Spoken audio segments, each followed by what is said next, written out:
Breaking news చూస్తున్నాం. గురజాల మాజీ MLA కాసు మహేష్ రెడ్డిని ఏపీ పోలీసులు అరెస్ట్ చేశారు.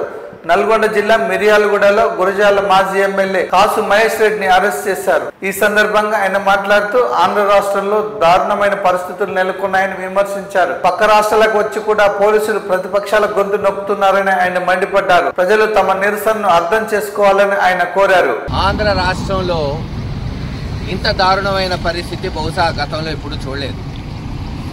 పక్క రాష్ట్రానికి వచ్చి అక్కడ కూడా మరి పోలీసు వారి చేత ప్రతిపక్షాలని గొంతు నొక్కుతూ ఆపిస్తున్నారంటే ఇంతకన్నా దారుణమైన పరిస్థితి ఉండదు. ఈ రోజున మేము నిరసన తెలియజేస్తుంది దేని కొరకో ఆంధ్ర రాష్ట్ర ప్రజలు అర్థం చేసుకోవాలి. ప్రతి పేదవాడు కేవలం 30,000 రూపాయలకే సంవత్సరానికి వైద్య విద్యని అభ్యసించేటట్టు చర్యలు చేపట్టాడు జగన్మోహన్ రెడ్డి గారు. ఆలోచించండి, సంవత్సరానికి 30,000 అంటే స్కూల్లో 10వ క్లాస్ కన్నా తక్కువ ఫీజులు.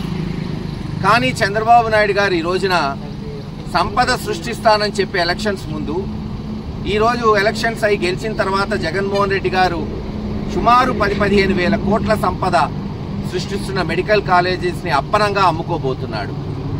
30 లక్షలు ఏదైతే 30,000కి పేద విద్యార్థులు చదువుకోవాల్సింది సంవత్సరానికి 30 లక్షలు వసూలు చేసుకునేటట్టు తన మరి చెంచాగాళ్ళు అనుకోండి, ఆయనకి లంచాలు ఇచ్చే వాళ్ళకి అనుకోండి, ఈరోజు కాలేజీలో అమ్ముకుంటున్నాడు.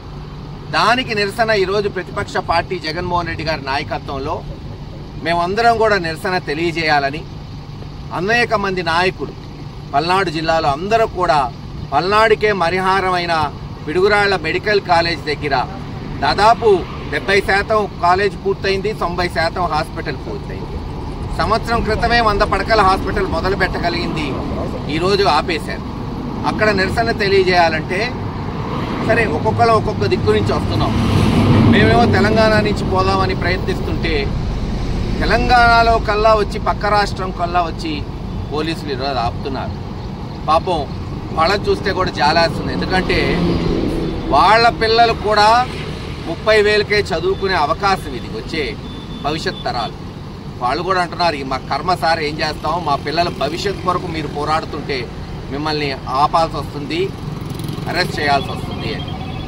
ఏది ఏమైనా ఈ ఉద్యమం ఈరోజు ఆగదు.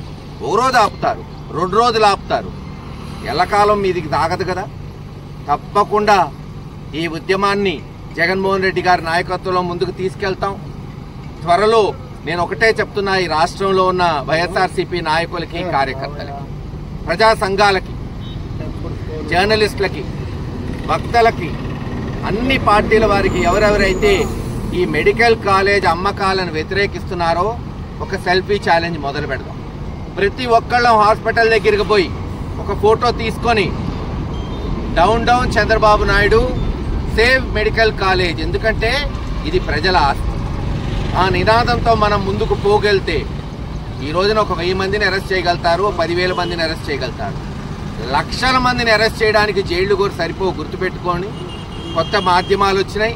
సెల్ఫీ ఛాలెంజ్ ద్వారా ఒక వారం రోజుల పాటు ఈ ఉద్యమాన్ని ముందుకు తీసుకెళ్లవలసిందిగా వైఎస్ఆర్సీపీ శ్రేణుల్ని కోరుకుంటున్నా. ఆ తర్వాత జగన్మోహన్ రెడ్డి గారు ఇచ్చే మార్గదర్శకాలు బట్టి ఈ ఉద్యమాన్ని ముందుకు